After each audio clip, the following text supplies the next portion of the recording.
Estás escuchando un devocional del reto Mujer Verdadera 365. Segunda de Corintios capítulos 5 al 9. Escrito por Laura González de Chávez, leído por Diana Cardona de Figueroa. Pablo continúa instruyendo a los corintios acerca de la vida y ministerio cristiano, y toca diversos temas en los que aparentemente los corintios necesitaban ser exhortados. Esta era una tercera carta dirigida a esta iglesia. Pablo hace alusión a una segunda carta, que no tenemos, en la que aparentemente él fue duro con los corintios, causándoles tristeza. Lo vemos en el capítulo 7, versículos 8 y 9. Él se goza de ver la forma en cómo los corintios recibieron la exhortación y fueron movidos al arrepentimiento, algo que Tito pudo comprobar durante su visita. Lo vemos en el capítulo 7, versículos 8 y 9, y en los versículos 13 al 15. Pablo les reiteró su amor y los anima a vivir de una forma que agrade a Dios. Somos embajadores de Cristo y tenemos el ministerio de la reconciliación. Muchos de los corintios estaban viviendo inmaduramente, satisfaciendo los deseos de la carne en lugar de andar por el Espíritu.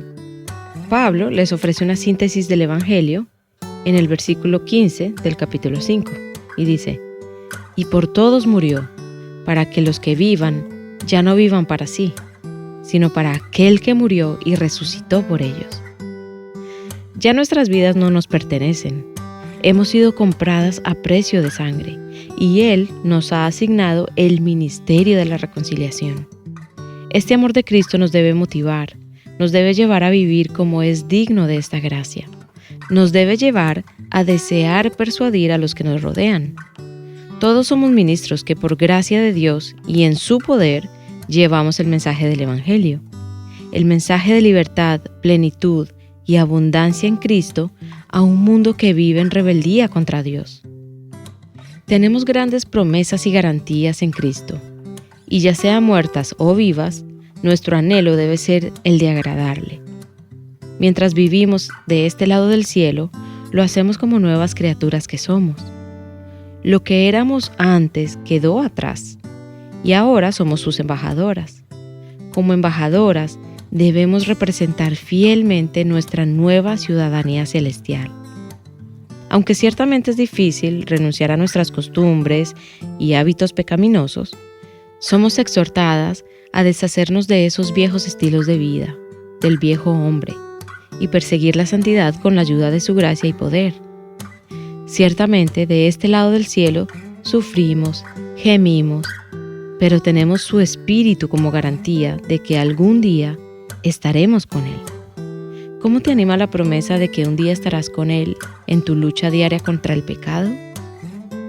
Características del ministerio cristiano. A la luz de todas estas maravillosas promesas, ¿cómo habremos de vivir? No reciban en vano la gracia de Dios, exhorta Pablo a los corintios. Es posible que ellos estuvieran involucrados en todas estas cosas sobre lo que Él les advierte.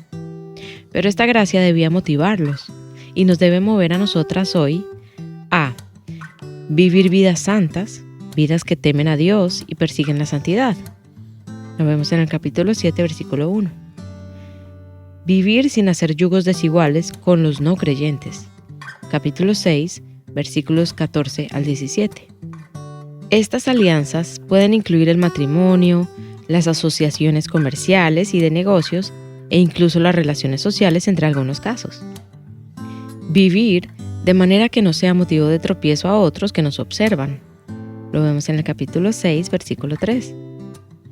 Vivir con perseverancia en medio de la aflicción y soportar las dificultades que llegan cuando se lleva el mensaje del Evangelio, tal y como hicieron los apóstoles. Ellos fueron encarcelados, azotados y tratados injustamente mientras eran movidos por amor sincero hacia aquellos que necesitaban el mensaje no adulterado del Evangelio. Nuestra labor como siervas de Cristo no es glamorosa y a veces conlleva luchas y sufrimiento. Pero Pablo anima a los corintios y les recuerda que la vida cristiana es paradójica. Los cristianos son desconocidos por el mundo, pero conocidos por Dios. Mueren por Cristo, pero vivirán eternamente con Él. Son castigados y azotados, pero Dios los mantiene con vida. En medio de las tristezas están gozosos. Son pobres, pero enriquecen a muchos con el tesoro del Evangelio. No tienen recursos valiosos, pero tienen lo más importante, a Cristo. ¿Qué te motiva a ti a servir y obedecer a Cristo cuando tus circunstancias son difíciles? El verdadero arrepentimiento. Pablo se lamenta por el dolor causado por su carta anterior y explica acerca de dos tipos de tristeza. Capítulo 7, versículos 8 al 11. Primero, tristeza para arrepentimiento. Para salvación no deja remordimiento. Es una tristeza que vindica, que produce un cambio de mente, que se aleja del pecado y anhela corregir el mal hecho. Segundo, tristeza del mundo. Da como resultado muerte espiritual. Es más bien remordimiento por el mal hecho, que no nos lleva a responsabilizarnos y dolernos por el pecado cometido y por la ofensa a Dios. La tristeza de haber sido sorprendidos en pecado o la tristeza por las consecuencias no es verdadera contrición. La vida cristiana es una vida de continuo arrepentimiento. Dios nos salvó y nacimos de nuevo, pero aún vivimos en estos cuerpos de muerte y lucharemos contra el pecado cada día.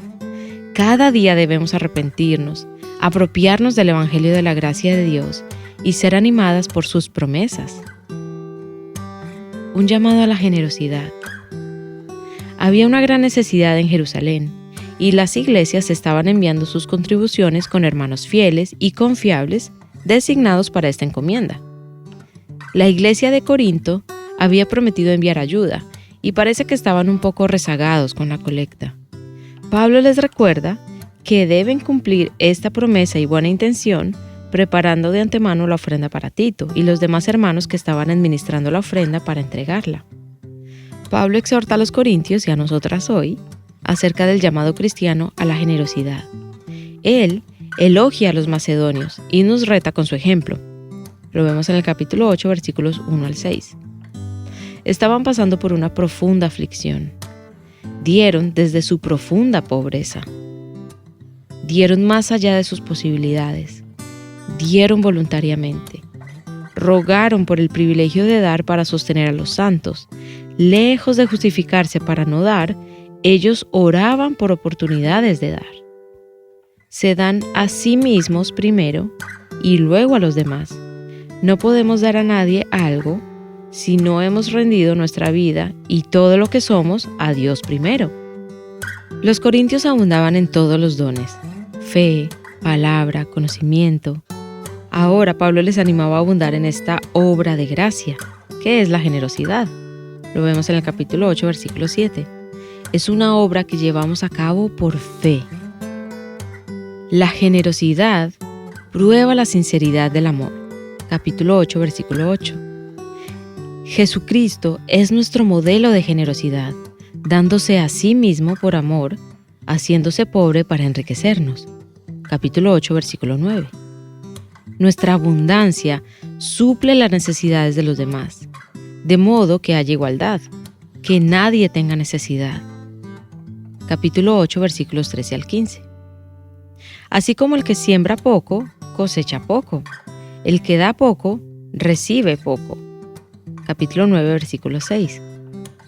Cada uno debe dar alegremente como se dispuso en su corazón, no con mala gana o por obligación. Capítulo 9, versículo 7.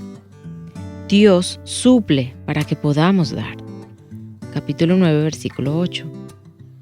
Me maravilla el ciclo de la gracia desencadenado por la libertad y la forma como Dios es glorificado por la abundancia de gracias dadas a Él.